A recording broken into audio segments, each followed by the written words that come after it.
Irmãos, como foi ano passado? Conseguiram sobreviver? Conseguiram, né? E como está sua postura, atitude, coração para receber esse novo ano? Alguns de nós, escuridão, incerteza e preocupação, porque ainda as coisas que não tinha resolvido ou complicado no ano passado está persistindo para trazer essa continuidade dos problemas. Então, alguns de nós têm essa preocupação e também tem, será que realmente nesse ano vai resolver os problemas? E alguns de nós talvez pensam outra forma, que realmente eu consegui escapar no passado e consegui sair, e agora nesse ano eu vou desafiar. Talvez pode ter um objetivo bem definido, ou a sua visão bem específica, e com muita garra, ou muito desejo, pode ter. Ou talvez alguns de nós, nem isso, nem aquilo, né? Virei página no calendário e já 2014 de janeiro está aí. Pode ser. Mas, irmãos, por causa dessas coisas, a gente esquece uma coisa muito importante na nossa vida. Nossa vida tem alguns pontos fundamentais, princípios. Mas esse é um dos princípios mais importantes, mais valioso, que nada mais, fato de a gente estar ainda vivo. Você está sentindo? Repita comigo, estou vivo. Estou vivo. Você não está sentindo, não. Isso não é mera existência, sobrevivência. É aquele que realmente estão vivo agora. Isso demonstra claramente que nós sabemos na nossa vida, né? Mesmo que as coisas pareçam que andando bem e tudo parece bonança, de repente, aquele momento que mais não estava preparado, vem uma grande tempestade. Irmãos, com essa tempestade, eu não sabia que a tempestade era tão terrível mesmo, até eu visitar Filipinas, né, mês passados, assim. Aqueles jovens, aquele povo não tinha mais esperança por causa da tempestade. Sempre vem furacão, 15 a 20 furacões por ano. Aquela nação feita de mais de 7.000 ilhas, ou que eles realmente conseguem sobreviver através de cultivação de arroz e também pescaria. Mas tempestade é terrível. E você trabalha, de repente vem uma tempestade que acaba tudo. E vem, e como que vai trabalhar na pescaria? É coisa terrível. Aí eu conheci uma missionária. Essa missionária, nada mais, ela me contou um testemunho. E assim que ela chegou na Filipina, e como ela sofreu, e tinha muita tempestade, e muito assim, maremoto. Então, ela conversou com o marido, que é missionário, e o que a gente tem que fazer? A gente tem que ter uma prevenção, né? Quando vier um furacão, o que a gente tem que preparar? E o marido nem aí. Aí ela perguntou, uma senhora, tipo tribal, né, da região, e perguntou, qual a atitude, prevenção que a gente deveria tomar quando vem uma grande furacão ou tempestade? Aí ela ensinou, exatamente, quando vem muita tempestade que você não tem onde esconder, então você vai para um coqueiro, procura coqueiro mais grande possível, aí você tem que agarrar, porque a última coisa que será lançado pela tempestade é coqueiro, porque coqueiro nunca sai do lugar. A única árvore que consegue realmente sobreviver, né, nada mais, é coqueiro. Então ela aprendeu. Aí aquela noite justamente tinha muita tempestade, e ela ficou realmente sofrendo, e ainda tinha uma criança recém-nascida, e ela não sabia o que fazer, e acordou o marido, muita tempestade, a gente tem que tomar uma atitude. O marido, não, é outra tempestade, vamos dormir. Não, a gente tem que fazer alguma coisa, parece que o teto vai sumir, a parede vai cair, vai ter alguma coisa. Aí o marido dormindo de lado, e ela sofria, ela disse que não, eu tenho que sobreviver. Esse marido deixa eu morrer mesmo, ele está dormindo, mas eu vou sobreviver com a minha filhinha. Aí ela saiu, pegou a sua filha na costa e amarrou com um pano, e ela procurou qual é a árvore maior, né? Quer dizer, coqueiro, né? Que é aquela escuridão com aquela ventania. Ela agarrou. E ventania, via ventania, e logo ela lembrou: quem sou eu? Eu sou missionária, o que estou fazendo aqui? Agarrando na Filipina um coqueiro que era para sobreviver. E ela voltou para casa, e o marido roncando. Ela ficou triste e falou: acho que eu não sou missionária mesmo. Eu não sou digno de ser chamado missionária, eu vou embora amanhã. Mesmo assim, ela aguentou 20 e poucos anos. E aquela filha que, sem saber, na escuridão, na tempestade, estava colado na sua mãe, que é agarrando coqueiros, ela vai vir de janeiro, fim de janeiro agora, como professora de honor para ensinar inglês.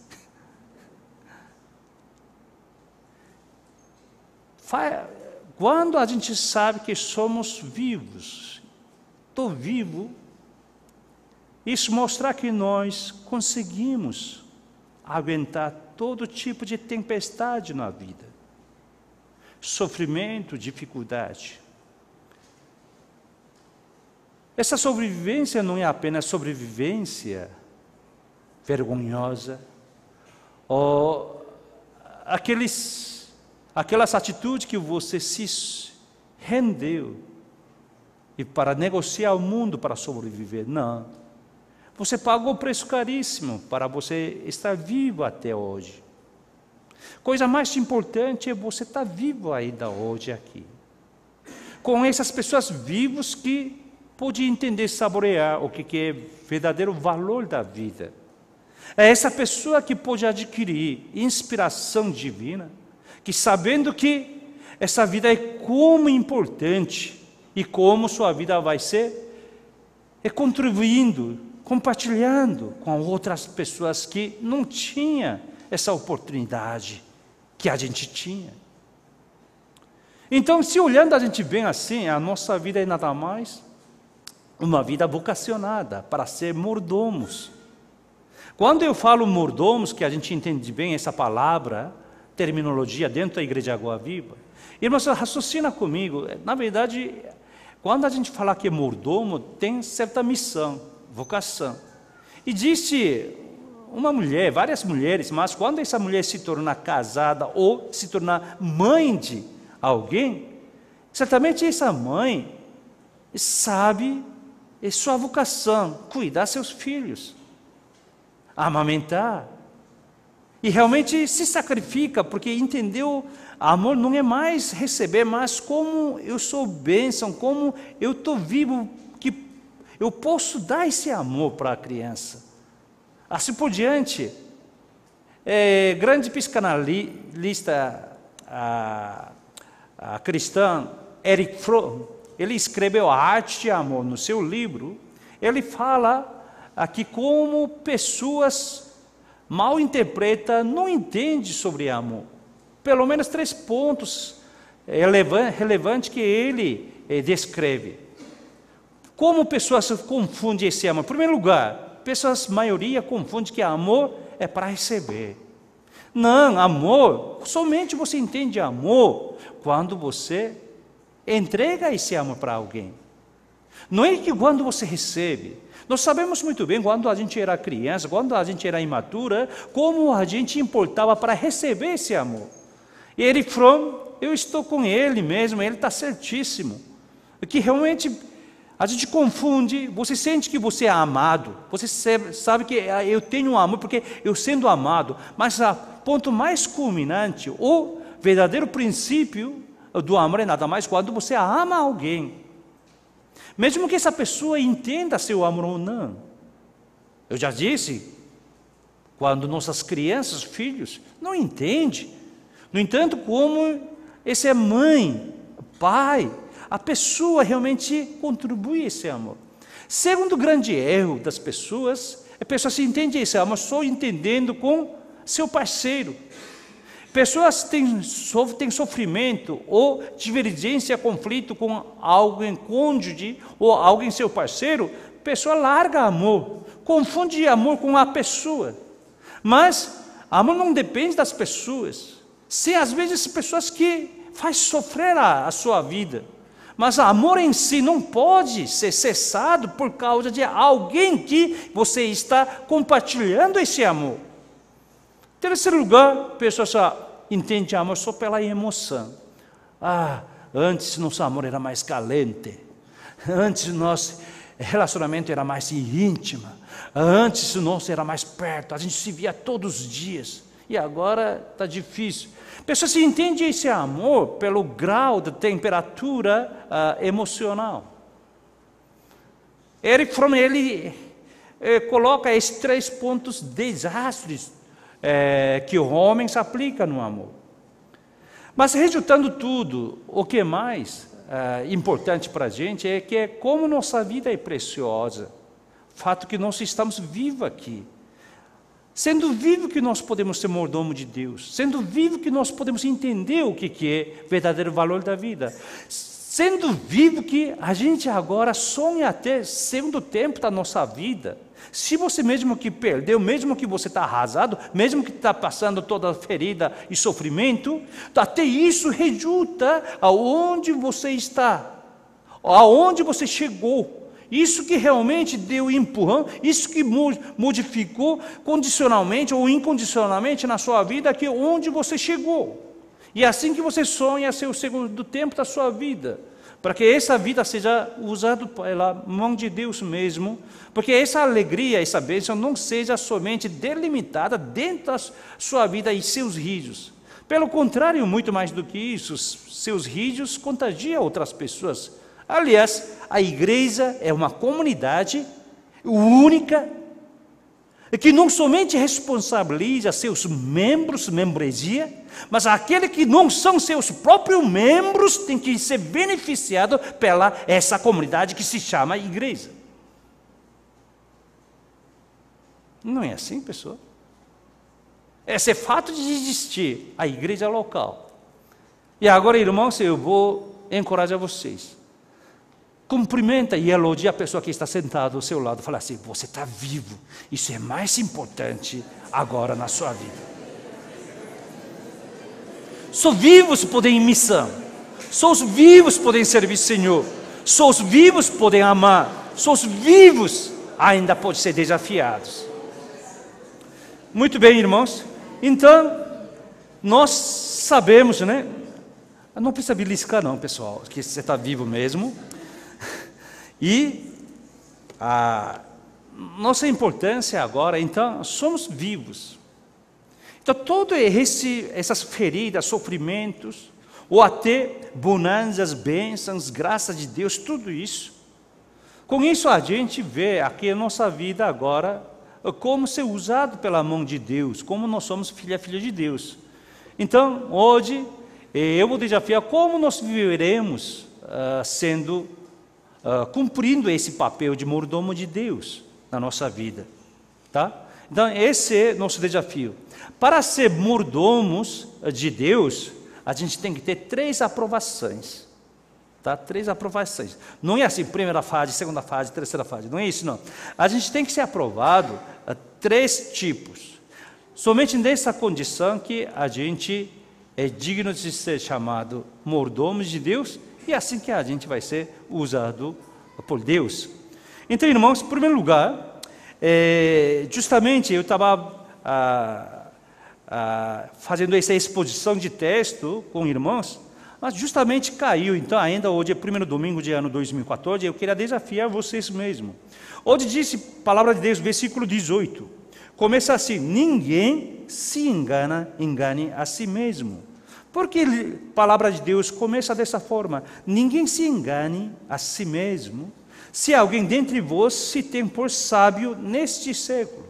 Nada mais está falando mais ou menos assim: se algum de nós, falando que você tem uma sabedoria do mundo, pela sua experiência, pelo seu tempo exercido, profissão, ou pelo seu estudo, se você acha que você tem essa sabedoria, tá bom. Mas quando você colocar essa sabedoria diante da sabedoria de Deus, isso não presta.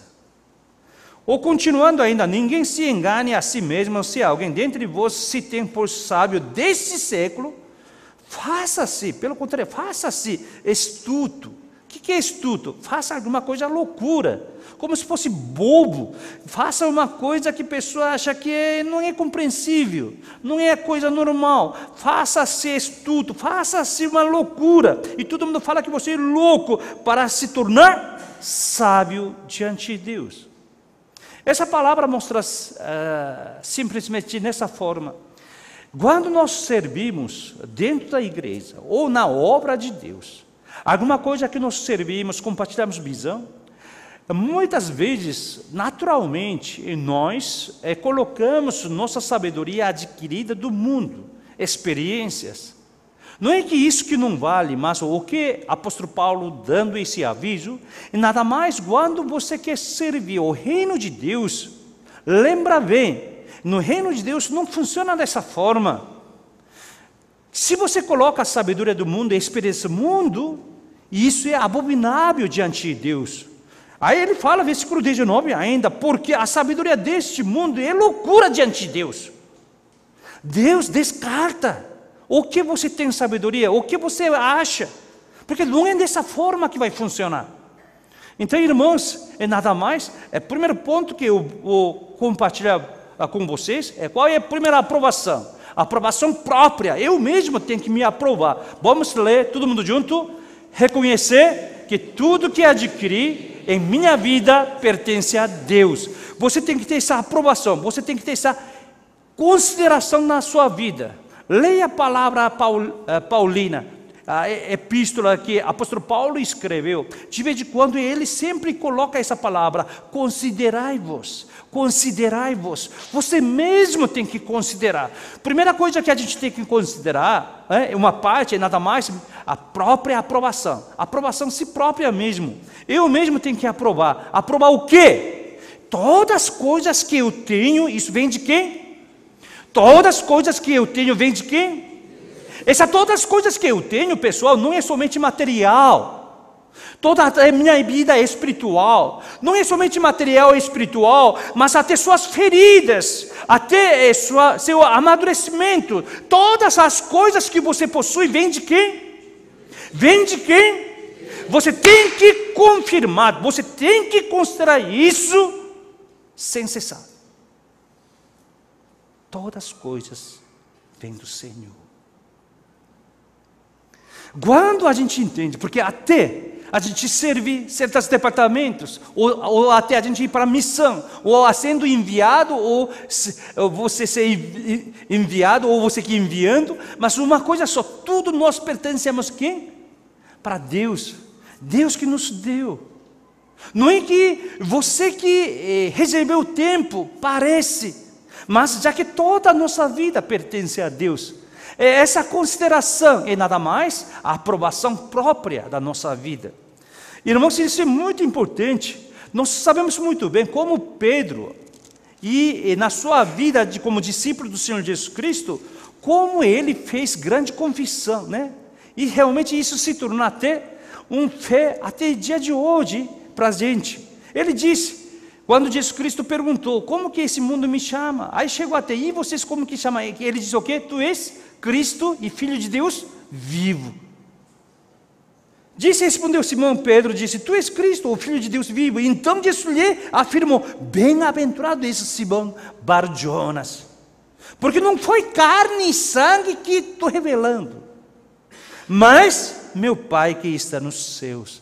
Você está fazendo essa afirmação, não é que você conseguiu ganhar do mundo, nem sangue, nem carne, mas em graças a Deus, Pai que revelou na sua vida e você conseguiu confirmar. Aliás, isso é realmente coisa de Deus, porque versículo 21, mesmo capítulo 16, Mateus, aí que assim por diante Jesus Cristo fala que ele tem que subir para Jerusalém. Ele diz que começou Jesus Cristo mostrar a seus discípulos que ele era necessário seguir para Jerusalém e sofrer muitas coisas dos anciãos, dos principais sacerdotes e dos escribas, e ser morto e ressuscitado no terceiro dia.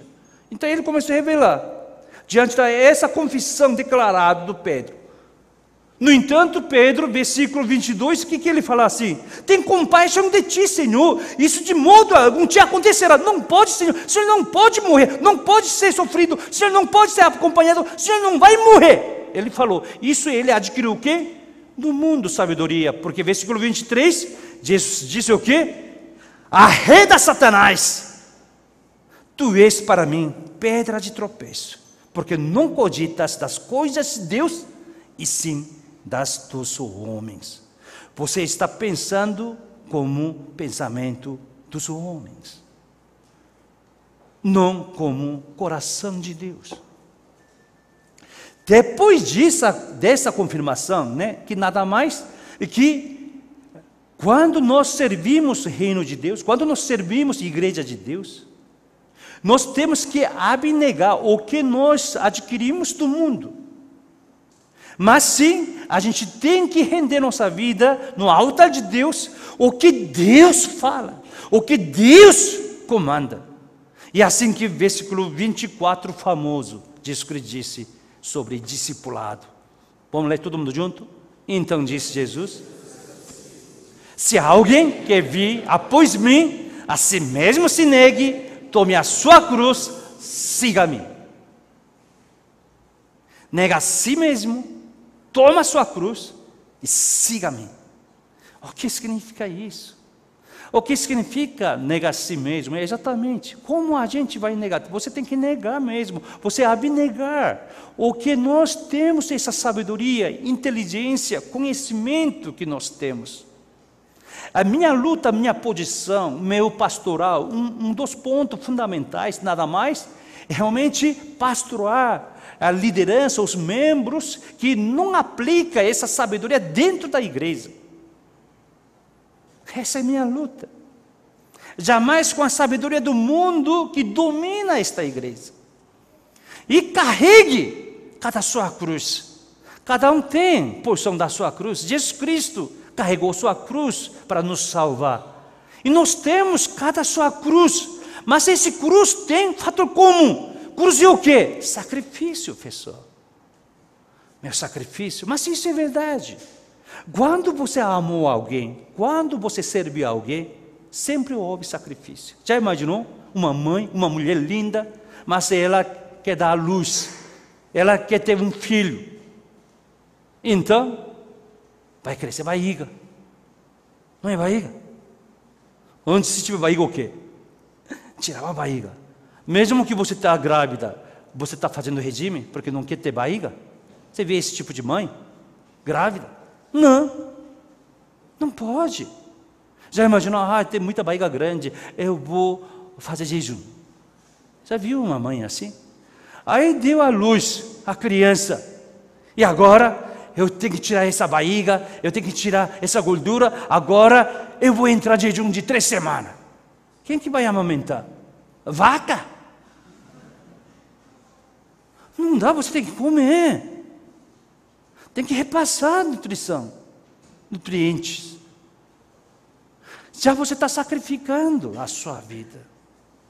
Sempre você vive uma vida de mordomo nesse sentido de ser mãe.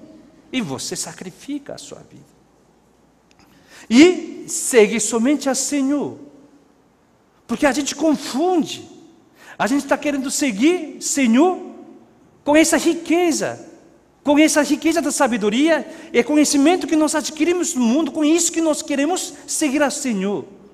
Não é assim. Irmãos, deixa eu fazer uma pergunta a vocês todos. Aí, não precisa, eu sempre pergunto coisa que você pode responder, tá? É simples, se você começa a calcular, aí está errado, tá? Por exemplo, alunos vestibulando. Tem 2 tipos de aluno, né? Faz conta que eles têm mesmo nível, tá? Assim. Tem um aluno que estuda 7 dias por semana.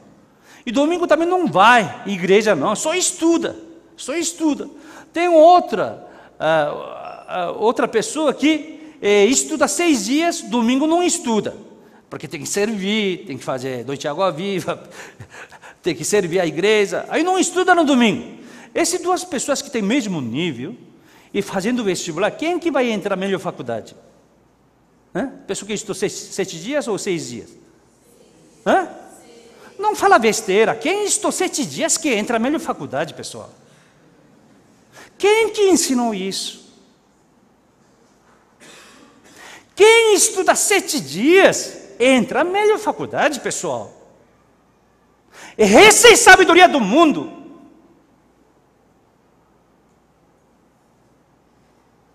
Mas nós estudamos 6 dias, por isso tem que estudar mais. Tem que ficar mais concentrado. Por quê? Se competindo, a gente vai perder. Eu vou fazer outra pergunta, né? Adultos. Acho que a Alex, Miguel, todo mundo vai responder. Tem 2 comerciantes e que trabalham 7 dias por semana. Abre sua lojinha 7 dias. E outro cristão que só abre 6 dias e domingo não trabalha. Quem que vai ter mais lucro anual? Hã? Eu pergunto o que você pode responder. De repente você quer ser espiritual. De repente. Quem que vai ganhar mais lucro? Hã? Cara que trabalha 7 dias. A pessoa, não, quem trabalha 6 dias como serve o Senhor, aí sábado, última hora de fecha, vem aquele grande negociante que compra. Pode acontecer 1 ou 2 vezes, senão você não vai esperar por isso. Faz conta que tem 2 funcionários. Né? É fácil, porque isso é com funcionários de multinacionais. Né? Que primeiro ponto tem pessoas de Samsung, sei lá, Daewoo, LG, então eles se entendem. Tem funcionário que trabalha 7 dias por semana, até domingo vai para a empresa trabalhar. Tem uma pessoa que domingo não vai, de jeito nenhum. Quem que vai ser promovido mais? Quem que tem mais chance de ser promovido? Quem trabalha 7 dias. O que eu estou falando? Mas essa pessoa vai ser abençoada por Deus. Deixa essa coisa de Deus de lado. Ele vai agir. Não por causa disso que a gente está trabalhando 6 dias, estudando 6 dias e trabalhando 6 dias. Porque tem alguma coisa que Ele vai me dar. Essa é coisa do mundo. O que está falando? O que eu quero falar com vocês? Sendo cristão, sendo filho de Deus, você tem que sacrificar sua vida. Se você é cristão, se você não leva nenhum prejuízo na sua vida, eu falo claramente, você não é cristão. Se você sendo cristão, você quer viver nesse sistema do mundo, o cristão sofre, leva prejuízo.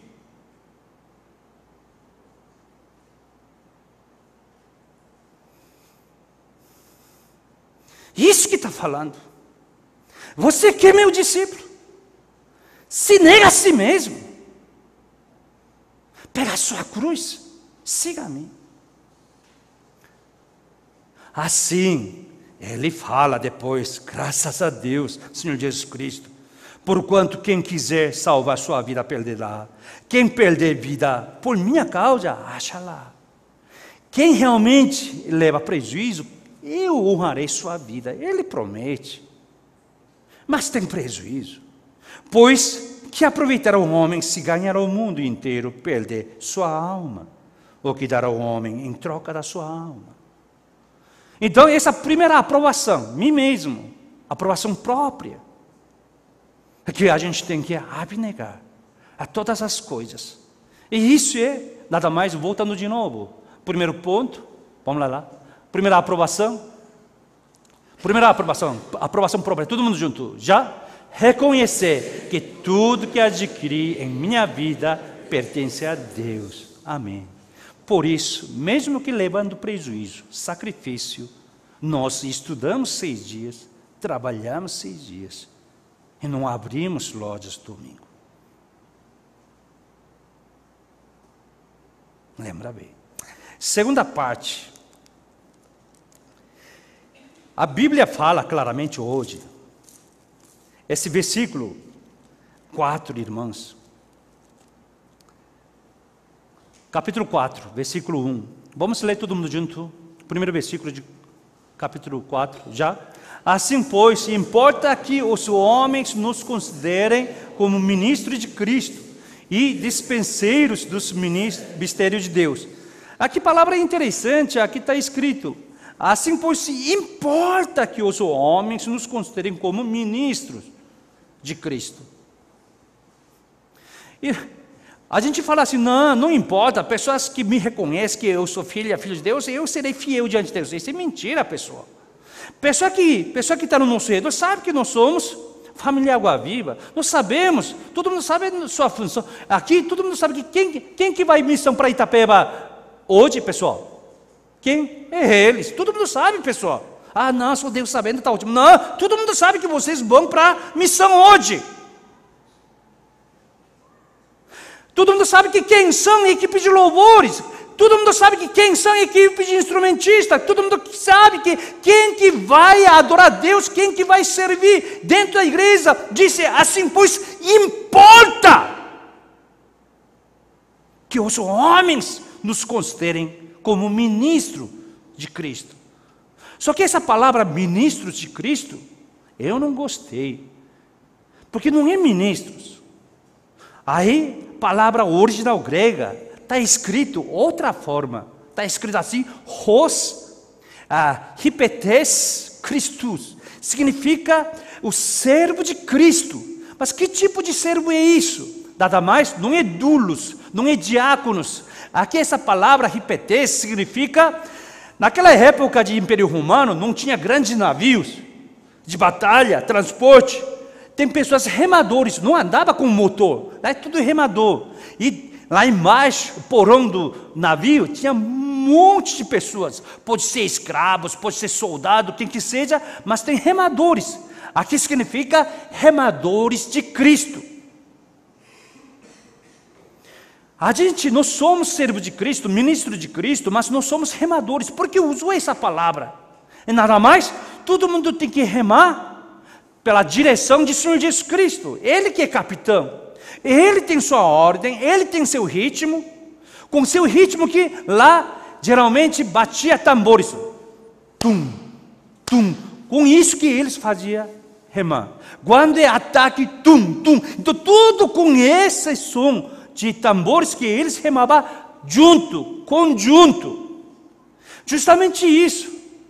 Todo mundo sabendo que nós somos da família Água Viva. Aqui tem de Jacobinas, não tem Jacobinas? Mas agora, vocês também, esquece Jacobina. Chegando lá, todo mundo é Água Vivense, pessoal. Entendeu? Não gostou? Então vai embora. Mas vocês vão fazer como jacobinense. Sua equipe. E assim, com só uma direção. Não é que, eu quero remar, eu remei muito, eu vou largar. Não pode. Todo mundo junto. Todo mundo unido. Não existe, é minha filosofia. Não existe minha vida cristã. Mas existe, se você quer fazer isso na primeira categoria, primeira aprovação. O que você adquiriu do mundo? O que você acha que é seu? E você tem que abnegar que todas as coisas vêm de quem? Deus. Até sua dor. Que Ele levanta. É isso que fala. Todas as coisas, nossa leitura, versículo 21 de capítulo 3, portanto, ninguém se glorie nos homens, porque tudo é vós, seja Paulo, seja Apolo, seja Cefas, seja o mundo, seja a vida, seja a morte, sejam as coisas presentes, seja as futuras, tudo é vós, e vós de Cristo, e Cristo de Deus, tudo pertence a Deus. E segunda prova, aprovação, vamos ser todo mundo junto, segunda aprovação do próximo. Meus próximos têm que saber que eu sou filha de Deus. Eu sou filho de Deus. Todo mundo saber. Vamos ser todo mundo junto? As pessoas que me conhecem, reconhecem que eu cuido do segredo e do trabalho de Deus. Todo mundo tem que saber. E nós sabemos isso. Irmãos, 23º presidente americano, presidente Harrison, ele precisava um ministro de comunicação naquela época. A comunicação é muito importante numa nação, especialmente uma nação grande como o Brasil, como os Estados Unidos, naquela época. Então o papel de ministro de comunicação era muito importante. Então ele pesquisou quem que pode exercer essa função de ministro de comunicação. Ele achou um homem, grande homem, chama Warner Maker. Ele é rei, naquela época já rei dos magazines. Ele tinha fama pela sua marketing, sua comunicação. Aí então convidou ele para ser seu ministro da comunicação. Só que houve um conflito um pouco, porque Wanamaker, ele falou: tudo bem, presidente, se realmente acha que eu sou pessoa capaz, então tudo bem, mas você tem que aceitar uma condição. Domingo eu não vou vir aqui. Domingo eu tenho que ir para a minha igreja. Da Washington para a Filadélfia, eu tenho que viajar e eu tenho que servir ao Senhor na minha igreja. Mas como o presidente Harrison precisava dele, o Wanamaker, ele fez esse negócio mesmo. Tá bom, então domingo você não precisa vir aqui, isento. Aí combinou. Só que essa notícia espalhou e ninguém gostou dessa história. E houve uma entrevista de repórteres, aí meio de multidão, um repórter levantou, né, a questão. Mas, ministro, senhor ministro, Wanamaker, mas a gente está muito triste. Por quê? Porque nós sabemos que o senhor, por causa da sua igreja, o senhor diz que não pode servir Casa Branca, presidente, e nos povos americanos. O que é isso? Quando acontecer um problema sério com o povo americano e presidente, você vai ficar na sua igreja todos os domingos? Ele rindo, toa, e falou para esse repórter: ô senhor repórter, eu já tinha esse compromisso antes de ser ministro. Já faz tempo com meu Deus. Todo domingo eu adoro meu Senhor, eu sirvo a minha igreja. Esse cara que não cumprir esse compromisso, que já é antigo com meu Deus, será que esse cara é capaz de cumprir sua promessa com seu povo e presidente? E assim, durante 4 anos de sua função, ele nunca faltou um domingo para servir sua igreja em Filadélfia. Todo Washington, Casa Branca, todo mundo sabia que ele é cristão. Só Deus que sabe. Não é assim, pessoal. Entenda bem. E assim, terceiro ponto que eu gostaria de compartilhar. Se foi a primeira aprovação e a minha aprovação própria, eu mesmo tenho que me considerar que eu sou mordomo de Deus. Para exercer essa função, essa vocação de ser mordomo de Deus, pessoal, então eu tenho que abnegar as coisas que adquiri do mundo para servir dentro do seu reino. Essa é loucura, pessoal. Segundo ainda, tudo isso pertence a Deus. Por isso, quando você faz sua própria aprovação, você leva sacrifício, prejuízo.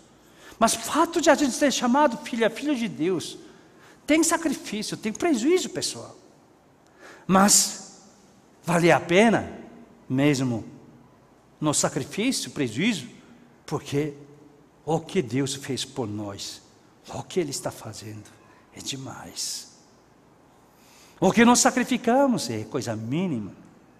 E também, segunda aprovação é dos meus próximos, que conheça e reconheça mesmo que você é filha abençoada de Deus, você é filho abençoado de Deus, que busca Deus, e que sabendo que você serve a igreja do Senhor, que sabe que você é enviado como missionários deles. A Itapeba reconheça que vocês são missionários enviados da igreja Água Viva. Que vocês vão. Terceiro ponto, vamos lá, aprovação de Deus. Vamos ler todo mundo junto? Deus reconhece a minha fidelidade a respeito da minha vida de mordomo. Quando eu falo, terceira aprovação é a aprovação de Deus, pessoas já espantam isso. Ele nunca vai ser aprovado por Deus, porque como que eu vou ser aprovado por Deus, né? Mas não é bem assim não, porque basta ler, segundo versículo. Vamos ler primeiro e segundo juntos, já? Vamos ler? Primeiro e segundo? Já. Assim, pois, importa que os homens nos considerem como ministros de Cristo e desempenheiro do mistério de Deus. Ora, além disso, o que se requer dos despenseiros é que cada um deles seja encontrado fiel. O que Deus exige de nós é fidelidade, não é capacidade, não é muitos talentos, não é poder. Mas o que Deus quer de nós é fidelidade. Esta palavra, pistos, significa nada mais faithful, significa dá para acreditar, crédito, pessoa que dá para, pessoa que tem crédito, pessoa que dá para confiar. Quando, irmãos, você quer fazer uma sociedade, sabe qual é o melhor parceiro? Aquele que tem recurso, aquele que tem know-how de venda, aquele que marketing, não pessoa essencial, é aquela pessoa que você pode confiar. É confiança, pessoal. O que Deus quer de nós não é capacidade, não, pessoal. Não é poder. Realmente nós somos fiéis. Essa palavra pistos a gente sabe muito bem. E que lembra no Mateus, né, capítulo 25, fala sobre um senhor. E ele chama 3 seus servos. E um entrega 1 talento. E o outro 2 talentos. E o outro, terceiro, 5 talentos. Lembra? Aí deu 1 talento. Porque esse senhor sabia como que esse servo trabalhava. Sabia sua influência, seu trabalho, sua capacidade, tudo. Eu perdi 1 talento. E falou, e você tem que trabalhar. E você tem que lucrar um talento. Aí outra pessoa deu 2 talentos, porque essa pessoa tinha essa capacidade, tinha essa porção da sua vida, e deu 2. E quem recebeu 5, porque ele tinha essa capacidade. Aí passou o tempo, o Senhor voltou, quem recebia 5 talentos, ele sobrou quanto? 5, exatamente. O Senhor estava certo. Seu Senhor, ele trabalhou, ele não parou e conseguiu ganhar mais outros 5. Aí entregou 10 talentos para o seu Senhor. E o cara que recebeu 2 talentos, ele lucrou quanto? 2 também. Aí ele também falou a mesma coisa, ele entregou 4. E o cara que recebeu 1 talento, ele entregou quanto? O cara nem trabalhou, executou. Aí o Senhor ficou irado e disse, pelo menos você, por que não colocou no banco para receber juros? Pessoa, não confunda. Pessoa que tem 1 talento. Pessoa que tem 1 talento não pode falar pessoa que tem 2 talentos. Você está muito agitado, você está trabalhando muito. Ei, você está trabalhando 5 vezes mais do que a gente. Não, isso cabe ao Senhor. Ele tem que trabalhar 5 talentos. Você trabalha 1 talento, tá bom. 1 talento não pode acusar quem tem 2, 5, 10, 100. Não é isso. Isso cabe a cada pessoa. E o Senhor sabe disso. E isso é palavra resto, versículo 3, 4, 5, que fala. 1 Coríntios 4, todavia a mim, muito pouco se me dá de ser julgado por vós, ou por tribunal humano, nem eu tampouco julgo a mim mesmo, porque de nada me ergui a consciência, contudo, nem por isso me dou por justificado, pois quem me julga é Senhor, pessoal. Quem nos julga é Senhor. Não confunda. Aí a gente voltando a essa palavra de Mateus 25, fala esse Senhor, aquele que lucrou aquele que lucrou 2 talentos e 5 talentos, ele mesmo fala, servo bom e fiel. Foste fiel no pouco, sobre muito te colocarei. Estava certo. Ele diz que assim, o servo bom e fiel, lucrou 2, trabalhou muito, lucrou 5, então vamos descansar comigo. Ele falou assim? Não, ele disse o quê? Com poucas coisas, todas as coisas são pouco diante de Deus. Mesmo que a gente faz grande obra, isso é pouca coisa diante do Senhor. Aí o Senhor disse assim, eu agora, foste fiel no pouco, e sobre muito colocarei. Por quê? Entra no gozo do teu Senhor. Tem 2 tipos de gozo. Gozo de escravo, gozo de servo e gozo do Senhor. Gozo de patrão. É diferente. Gozo do funcionário é ficar feliz porque seu dono está feliz. Porque ele não vai ser mandado embora. Ele conseguiu um objetivo. Mas não, é dono. Por isso disse, Senhor Jesus, agora, já que você é fiel com poucas coisas, eu te darei muitas coisas. Por quê? Essa pessoa que o Senhor confia. E agora você não vai ter mais alegria de escravo, nem servo, senão a alegria do próprio dono. Essa palavra, servo bom e fiel. Essa palavra, servo bom e fiel, uma tradução não é tão bom. Está escrito lá, doulos agates e epistis. Significa aquele que fez com amor ao Senhor. E aquele que foi fiel, fez com a fidelidade. Irmãos, eu já compartilhei um livro, mas como fala fidelidade, o que Deus quer de nós, e nada mais. Um livro que se chama Uma Mensagem a General Garcia. Uma Mensagem a Garcia.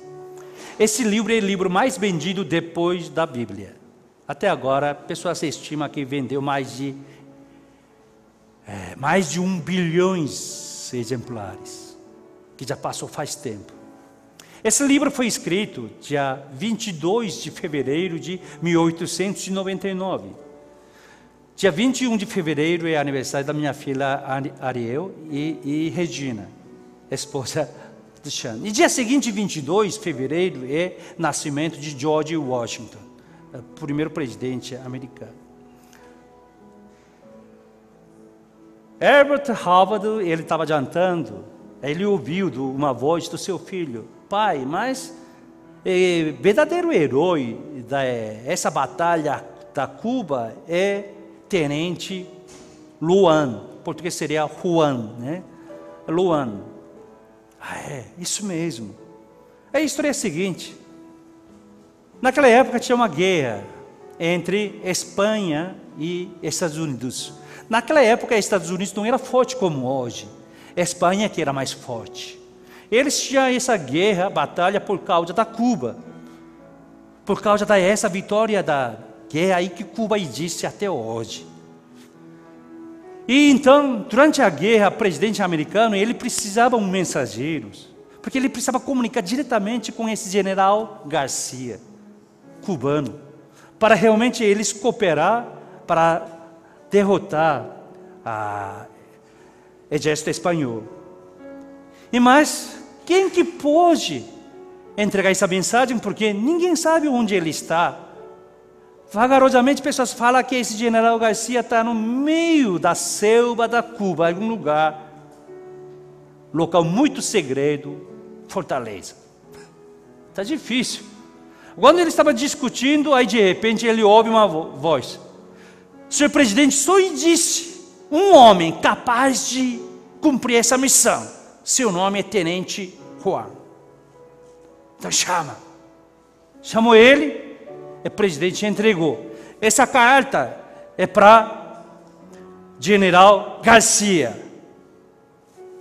Ele recebeu, colocou num vidro, amarrou no seu peito, ele foi.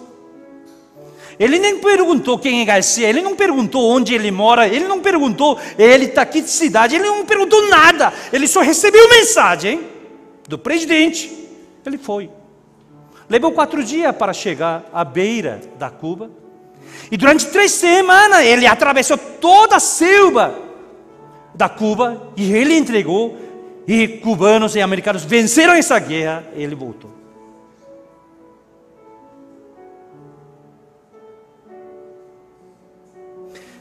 Se alguém falar assim, eu chamo alguém, irmão, por favor, pesquisa sobre Corezzo e traz para mim. O quê, pastor? Como que chama? Corezzo.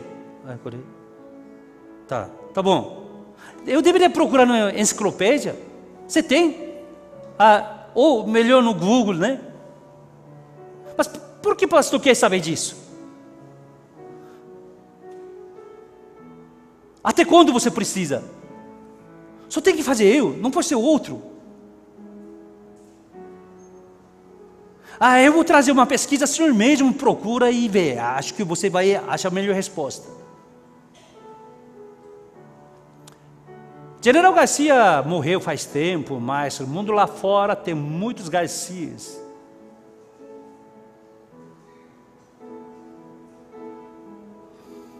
Quando Herbert Harvard escreveu esse artigo, dia seguinte, sua revista Filistin já foi esgotado.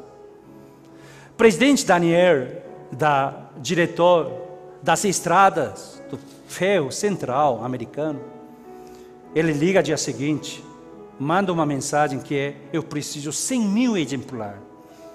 Até quanto tempo você pode fazer? E qual é o preço?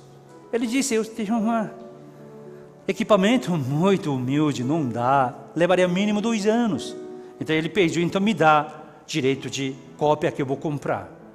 Que ele fez um livreto, 500.000 de exemplares, e entregou para todos os funcionários da ferroviaria, que eles colocaram todo o ferro, naquela época já, final de século XIX, e já eles conseguiram ligar todo o canto deste território americano.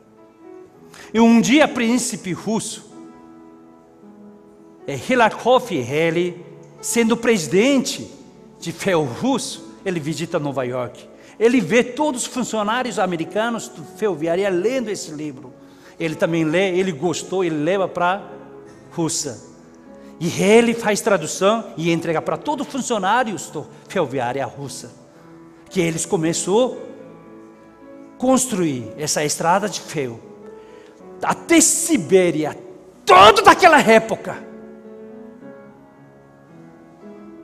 E assim foi publicado, traduzido. Da Primeira e Segunda Guerra Mundial, antes tinha uma guerra entre Rússia e Japão. Aquela guerra era terrível. E soldados eram muito valentes. Quando um general japonês, que realmente conseguiu vencer uma batalha, ele achou uns livretos no peito de todos os soldados russos. E ainda prisioneiro do russo soldado tinha um livreto. Aí ele viu que era a mensagem para Garcia. E ele traduz tudo para a língua japonesa. E manda ler todos os soldados japoneses, que eles, única nação, uma nação que contra o mundo inteiro para fazer a Segunda Guerra Mundial.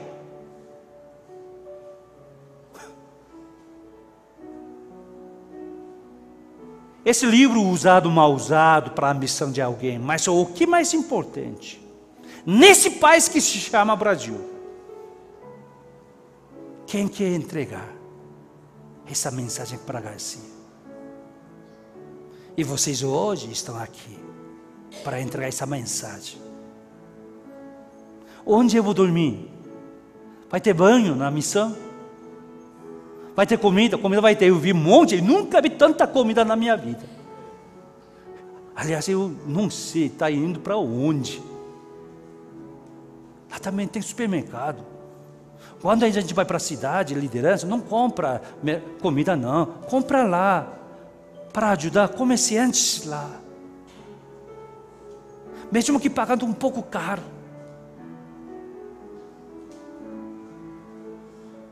Tenha a mentalidade de cristão.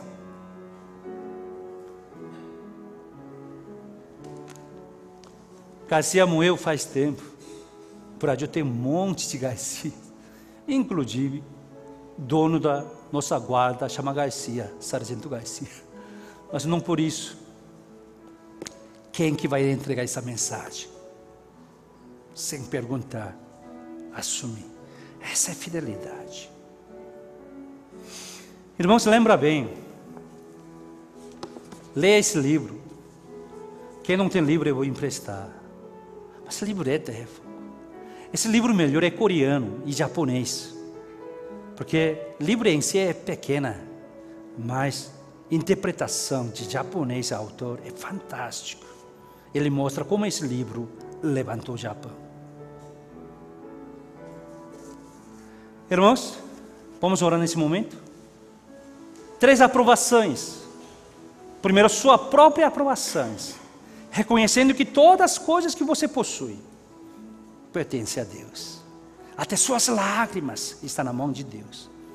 Segundo, seus próximos têm que reconhecer que você é filha abençoada de Deus, filho enviado de Deus. Terceiro lugar, a aprovação de Deus. Não é sua capacidade e seu poder, mas Deus quer de o quê? Nossa fidelidade. Só isso. Oremos.